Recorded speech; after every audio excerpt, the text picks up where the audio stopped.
പ്രിയപ്പെട്ട വിദ്യാർത്ഥികളെ, നിങ്ങൾ നഗോഡാസ് അവർ നടത്തിയിട്ടുള്ള ആ ഒരു പ്രൊട്ടസ്റ്റിനെ കുറിച്ച് നിങ്ങൾ മനസ്സിലാക്കിയല്ലോ. അപ്പോൾ company, English east India company അല്ലെങ്കിൽ ബ്രിട്ടീഷുകാർ ഇന്ത്യയിൽ പല തൊഴിലാളി വർഗത്തെയും അല്ലെങ്കിൽ പല ആളുകളെയും അവരെന്ത് ചെയ്തിട്ടുണ്ട്? എക്സ്പ്ലോയിറ്റ് ചെയ്തിട്ടുണ്ട്, ചൂഷണം ചെയ്തിട്ടുണ്ട്. ആരൊക്കെയായിരുന്നു അവർ? ബ്രിട്ടീഷുകാരെ ചൂഷണം ചെയ്തിട്ടുള്ളത് ആരൊക്കെയാണ്? അതാണ് നമ്മൾ ആദ്യം പറഞ്ഞില്ലേ, ചാപ്റ്ററിൻ്റെ തുടക്കത്തിൽ തന്നെ പറഞ്ഞു, ദ സെറികൾച്ചറിസ്റ്റ് ഓഫ് ബംഗാൾ, അല്ലെ, നഗോഡകളെ അവർ ചൂഷണം ചെയ്തിരുന്നു. സെറികൾച്ചറിസ്റ്റ് എന്ന പട്ടുനൂൽ കൃഷിക്കാരായിരുന്നു. അപ്പം നമുക്ക് അതിന് പറഞ്ഞത് കർഷകരെ, ഫാമേഴ്സിനെ, കർഷകരെ അവരെന്ത് ചെയ്തിരുന്നു? ചൂഷണം ചെയ്തിരുന്നു. പിന്നെ അതുപോലെ നമ്മൾ പറഞ്ഞു ദ വീവേഴ്സ്, തുണി നെയ്ത്തുകാരെ അല്ലെങ്കിൽ നെയ്ത്തുകാരെ ബ്രിട്ടീഷുകാർ ചൂഷണം ചെയ്തിരുന്നു. പിന്നെ പറയുന്നു ക്രാഫ്റ്റ്സ്മെൻ എന്ന് പറഞ്ഞാൽ കൈത്തൊഴിലാളികളെ, കൈത്തൊഴിൽ ചെയ്യുന്ന ആളുകളെ എന്ത് ചെയ്തിരുന്നു? ബ്രിട്ടീഷുകാർ ചൂഷണം ചെയ്തിരുന്നു. പിന്നെ പറയുന്നത് ട്രൈബൽസ്, ഗോത്രവർഗങ്ങളെ, അല്ലേ, ട്രൈബൽ ഗ്രൂപ്പ്സിനെ, ഏതെങ്കിലും കാട്ടിന് ഉള്ളിൽ ജീവിക്കുന്ന കാട്ടുവസ്തുക്കളും വിഭവങ്ങളും ഒക്കെ ശേഖരിച്ച് അതുകൊണ്ട് ഉപജീവന മാർഗം നടത്തുന്ന ട്രൈബൽ ഗ്രൂപ്പുകളെയും ബ്രിട്ടീഷുകാർ ചൂഷണം ചെയ്തിരുന്നു. ചാപ്റ്ററിലോട്ട് കടക്കുമ്പോൾ നമുക്ക് ആദ്യം മനസ്സിലാക്കേണ്ട 4 കാര്യങ്ങൾ. ആരൊക്കെയായിരുന്നു ബ്രിട്ടീഷുകാർ ചൂഷണം ചെയ്തിരുന്നത്? Who were exploited under the company rule. British East India company ആരൊക്കെയായിരുന്നു ചൂഷണം ചെയ്തിരുന്നത്? ഒന്ന് പറയുന്നു ഫാമേഴ്സ്, കൃഷിക്കാരെ ചൂഷണം ചെയ്തിരുന്നു. രണ്ടാമത് പറയുന്നു വീവേഴ്സ്, അല്ലേ, തുണി നെയ്ത്തുകാരെ അവർ ചൂഷണം ചെയ്തിരുന്നു. നെക്സ്റ്റ് പറയുന്നു ക്രാഫ്റ്റ്സ്മെൻ, കൈത്തൊഴിൽ ചെയ്യുന്ന ആളുകളെ അവർ ചൂഷണം ചെയ്തിരുന്നു. നെക്സ്റ്റ് പറയുന്നു ട്രൈബൽസ്, ഗോത്രവർഗങ്ങളെ അവർ ചൂഷണം ചെയ്തിരുന്നു. ഈ ഓരോ വിഭാഗങ്ങളെയും എങ്ങനെയാണ് ബ്രിട്ടീഷുകാർ ചൂഷണം ചെയ്തിരുന്നത്? ഫാമേഴ്സിനെ, കർഷകരെ ബ്രിട്ടീഷുകാർ എങ്ങനെ ചൂഷണം ചെയ്തു? How the English east India company exploited the farmers. എങ്ങനെയാണ് ഫാമേഴ്സിനെ, കർഷകരെ ബ്രിട്ടീഷുകാർ ചൂഷണം ചെയ്തത്? അതാണ് നമ്മൾ പഠിക്കാൻ പോകുന്നത്. ആദ്യം ഈ ചാപ്റ്ററിൻ്റെ തുടക്കം നമുക്ക് അതാണ്. എങ്ങനെയാണ് കർഷകരെ, ഫാമേഴ്സിനെ ബ്രിട്ടീഷുകാർ ചൂഷണം ചെയ്തിട്ടുള്ളത്?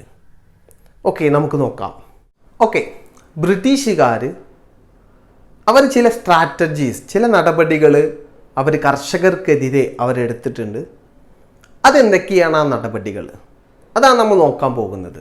Some of the strategies the Britishers adopted against the farmers. The Britishers adopted some of the strategies എന്ന് പറഞ്ഞാൽ ചില നടപടികൾ, ചില നിയമങ്ങൾ. The Britishers adopted, ബ്രിട്ടീഷുകാരെടുക്കുന്നു, തീരുമാനിക്കുന്നു, in against farmers, കർഷകർക്കെതിരെ. ഏതൊക്കെയാണ് ആ സ്ട്രാറ്റജീസ്? കർഷകർക്കെതിരെ അവരെടുത്തിട്ടുള്ള സ്ട്രാറ്റജീസ് എന്തൊക്കെയാണ് നമ്മൾ നോക്കാൻ പോകുന്നു. First one, they levied heavy taxes on farmers. കർഷകർക്കെതിരെ ഇവരെന്ത് ചെയ്യുന്നു? ഒരു വലിയ ടാക്സ്, വലിയ നികുതി ചുമർത്തുന്നു. കർഷകർക്കുമേൽ ബ്രിട്ടീഷുകാർ ഒരു വലിയ നികുതി, ഹെവി ടാക്സസ് എന്നാണ് വലിയ നികുതി ചുമത്തുന്നു. And no tax concession. എന്താ കൺസെഷൻ എന്ന് പറഞ്ഞാൽ? കുറച്ചു കൊടുക്കുക, അല്ലെങ്കിൽ ആശ്വസിപ്പിക്കുന്നതൊക്കെ നമ്മൾ കൺസെഷൻ എന്ന് പറയാം, അല്ലെങ്കിൽ കുറച്ചു കൊടുക്കുക. അപ്പോൾ ടാക്സ് കൺസെഷൻ ചെയ്ത് കൊടുത്തില്ല. നോ ടാക്സ് കൺസെഷൻ, ടാക്സ് കുറച്ചു കൊടുത്തില്ല. Were sanctioned even when drought and flood destroyed the agriculture. കൃഷി, ഡ്രോട്ട് എന്ന് പറഞ്ഞാൽ എന്താ? വരൾച്ച, അല്ലേ? വരൾച്ച, ഡ്രോട്ട് എന്ന് പറഞ്ഞാൽ വരൾച്ച. ഫ്ലഡ് എന്ന് പറഞ്ഞാലോ? വെള്ളപ്പൊക്കം. അപ്പോൾ വെള്ളപ്പൊക്കം വന്നിട്ടും ഫ്ലഡ് വന്നിട്ടും ഡ്രോട്ട് എന്ന് പറഞ്ഞാൽ വരൾച്ച വന്നിട്ടും കൃഷി നശിച്ചപ്പോൾ, ഡിസ്ട്രോയിഡ് ദി അഗ്രികൾച്ചർ, കൃഷി നശിച്ചപ്പോൾ ബ്രിട്ടീഷുകാർ കർഷകർക്ക്, ഫാമേഴ്സിന് എന്ത് കൊടുത്തില്ല? No tax concession. അവർ ടാക്സ് കൺസെഷൻ ചെയ്ത് കൊടുത്തില്ല, ടാക്സ് കുറച്ച് കൊടുത്തില്ല, നികുതി ആശ്വാസം കൊടുത്തില്ല. Okay, no tax concessions were sanctioned even when the drought and flood destroyed the agriculture. കൃഷി വരൾച്ച വന്നപ്പോഴും വെള്ളപ്പൊക്കം വന്നപ്പോഴും നശിച്ചു കർഷകരുടേത്, അല്ലേ? ആ സമയങ്ങളിലൊന്നും ആര് ടാക്സ് റിലാക്സേഷൻ നൽകിയില്ല? ബ്രിട്ടീഷേഴ്സ് ടാക്സ് കൺസെഷൻ നൽകിയില്ല. പിന്നെ പറയുന്നു the middle man. Middle man എന്ന് പറഞ്ഞാൽ മധ്യത്തിലുള്ള ആള്. എന്താണ് ഈ മധ്യനില ആള് എന്ന് പറഞ്ഞാൽ? മിഡിൽ മാൻ അല്ലെങ്കിൽ ഇടനിലക്കാരൻ എന്ന് നമ്മൾ പറയും. ദ മിഡിൽ മാൻ, മിഡിൽ മാനിന്റെ പേരാണ് ജമീന്ദാർസ്. എന്താണ് ജമീന്ദാർ? അപ്പൊ ജമീന്ദാർമാർ, ഹൂ വേർ ദ ജമീന്ദാർസ്? ആരാണ് ജമീന്ദാർമാര്? Zamindars were the middle man were assigned to the duty of collecting tax. ബ്രിട്ടീഷുകാർ ഏൽപ്പിച്ചിട്ടുള്ള ഒരു ഇടനിലക്കാരനാണ് ആര്? ജമീന്ദാർസ് എന്ന് പറയുന്ന ആള്. അദ്ദേഹമാണ് ഈ മിഡിൽ മാൻ. അദ്ദേഹത്തിന്റെ ജോലി എന്താ? Collecting of tax. കർഷകരിൽ നിന്ന് ടാക്സ് കളക്ട് ചെയ്യലാണ് ആരുടെ ജോലി? ജമീന്ദാർസിന്റെ ജോലി. Zamindars were the middle man who were assigned to the duty of collecting tax. Tax collect ചെയ്യലാണ് അവരുടെ ജോലി ഫാമേഴ്സിൽ നിന്ന്. പിന്നെ പറയുന്നു imposed the condition that the tax was to be paid in the form of cash. അത് മാത്രമല്ല, ഒരു പുതിയ സ്ട്രാറ്റജിയും കൂടി ബ്രിട്ടീഷുകാർ കൊണ്ടുവന്നു. എന്താണ്? ടാക്സ്. പണ്ട് കാലങ്ങളിലൊക്കെ ടാക്സ് എന്താണ്? അവർ ഉൽപ്പാദിപ്പിക്കുന്ന സാധനങ്ങൾ, ഇപ്പോൾ ഗോതമ്പാണ്, വീറ്റാണ് അവർ പ്രൊഡ്യൂസ് ചെയ്യുന്നത്. അപ്പോൾ വീറ്റിൻ്റെ ഒരു ഭാഗമായിരുന്നു കൊടുത്തിരുന്നത് ടാക്സ് ആയിട്ട്. പക്ഷെ ബ്രിട്ടീഷുകാർ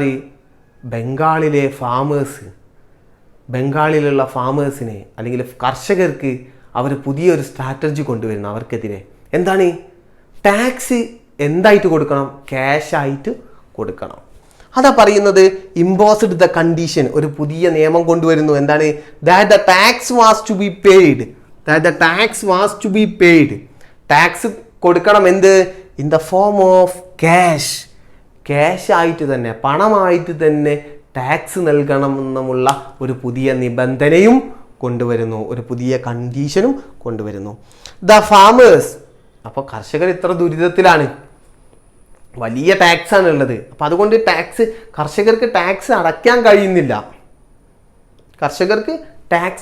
കഴിയുന്നില്ല. പക്ഷെ അതൊന്നും ബ്രിട്ടീഷുകാർ വകവെക്കുന്നില്ല. അവർക്ക് ക്യാഷ് ആയിട്ട് തന്നെ എന്ത് വേണം? ടാക്സ് വേണം.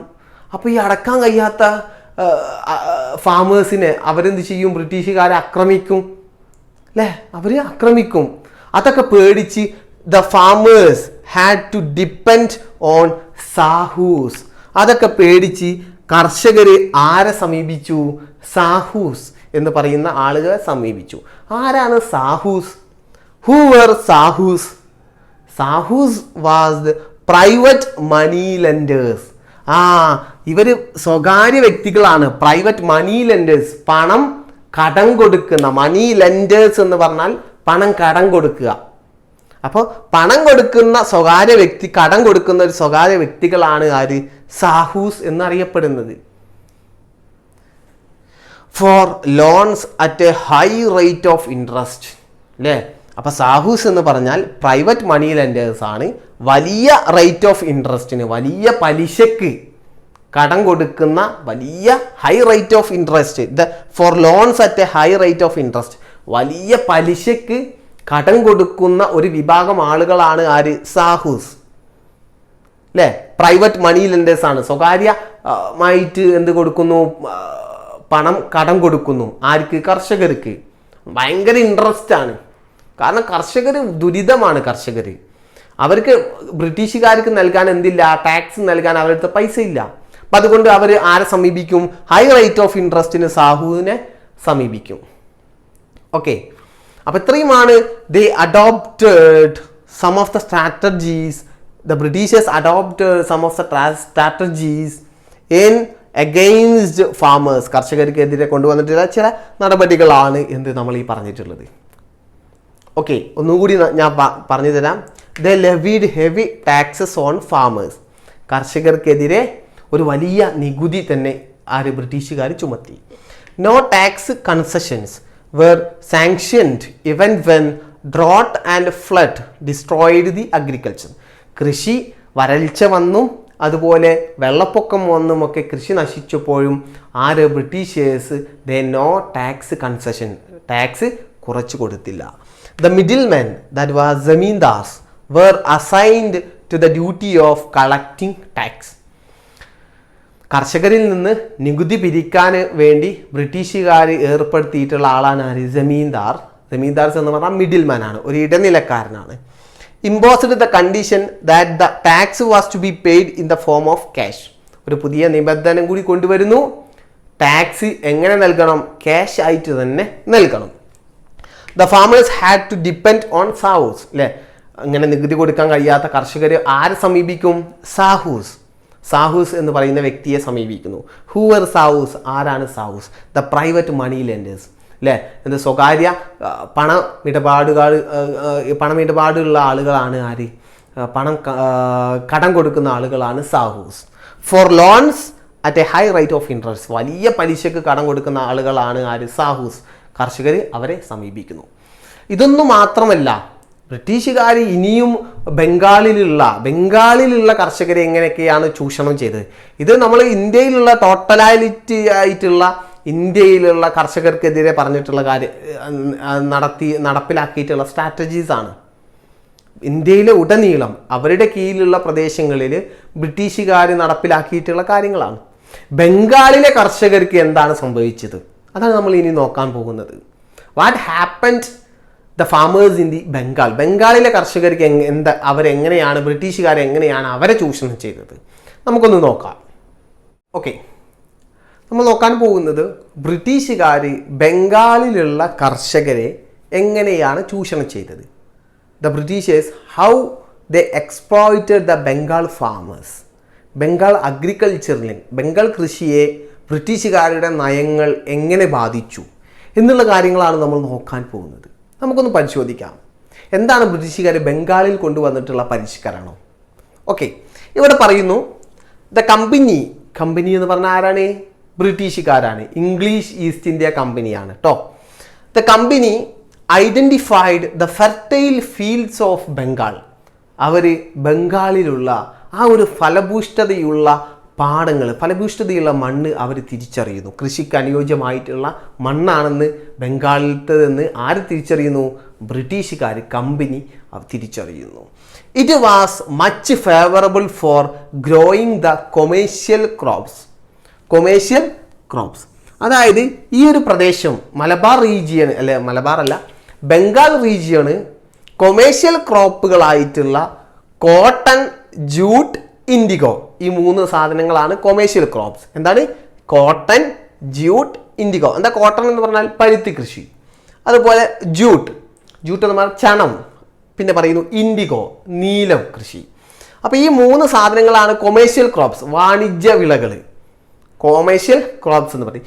ഈ കൊമേഴ്ഷ്യൽ ക്രോപ്സ് വളർത്തുവാൻ, ഈ കൊമേഴ്ഷ്യൽ ക്രോപ്സ് കൾട്ടിവേറ്റ് ചെയ്യാൻ, ഉൽപ്പാദിപ്പിക്കാനുമായിട്ടുള്ള ഏറ്റവും അനുയോജ്യമായിട്ടുള്ള പ്രദേശം അത് ബംഗാളാണെന്ന് ആര് തിരിച്ചറിയുന്നു? ബ്രിട്ടീഷുകാർ തിരിച്ചറിയുന്നു. ഓക്കെ, എന്താണ് കൊമേഴ്ഷ്യൽ ക്രോപ്സ് എന്ന് ഉദ്ദേശിക്കുന്നത്?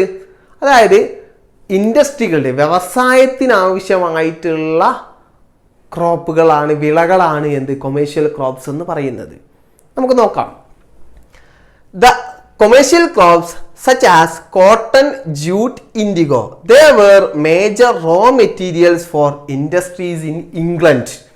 ഇംഗ്ലണ്ടിലുള്ള വ്യവസായികൾക്ക് അല്ലെങ്കിൽ ഇംഗ്ലണ്ടിലുള്ള വ്യവസായശാലകൾക്ക് ആവശ്യമായിട്ടുള്ള റോ മെറ്റീരിയൽ ആണ്, അസംസ്കൃത വസ്തുക്കളാണ് ഏതൊക്കെ? Cotton, jute, indigo. അപ്പോൾ ബ്രിട്ടീഷുകാർ മനസ്സിലാക്കുന്നു ബംഗാൾ എന്ന് പറയുന്ന region it was very fertile, അത് ഭയങ്കര ഫലഭൂഷ്ഠതയുള്ളതാണ്. For cultivating the commercial crops.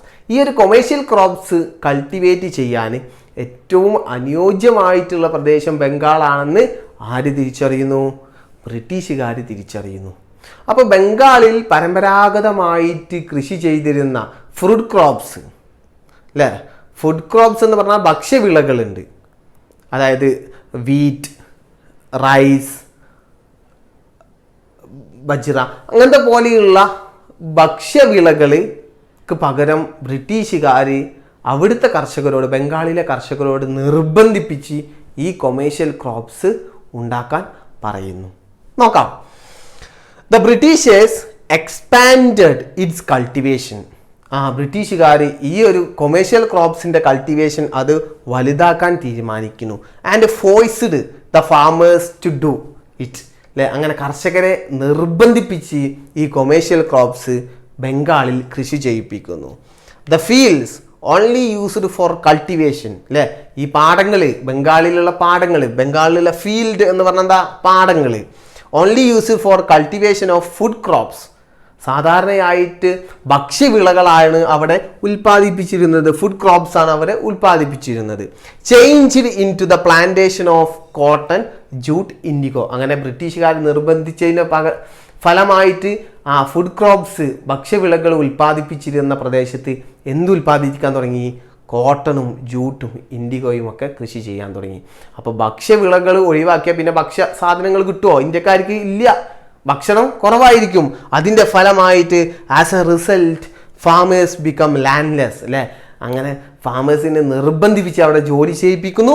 They were landless, അവർക്ക് സ്ഥലം, അല്ലേ, അവരുടെ പ്രദേശങ്ങളെല്ലാം നഷ്ടമാകുന്നു. And were forced to become labours, അവരെ നിർബന്ധിച്ച് ബ്രിട്ടീഷുകാരുടെ തൊഴിലാളികളായിട്ട് മാറ്റുന്നു. ഈ ഫാമേഴ്സിനെ എന്താക്കുന്നു? കർഷകരെ തൊഴിലാളികളാക്കി മാറ്റുന്നു. എന്താണ് തൊഴിലാളി എന്ന് ഉദ്ദേശിക്കുന്നത്? ഇവരുടെ കൊമേഴ്ഷ്യൽ ക്രോപ്സ് ഉൽപ്പാദിപ്പിക്കാൻ ആവശ്യമായിട്ടുള്ള തൊഴിലാളികളായിട്ട്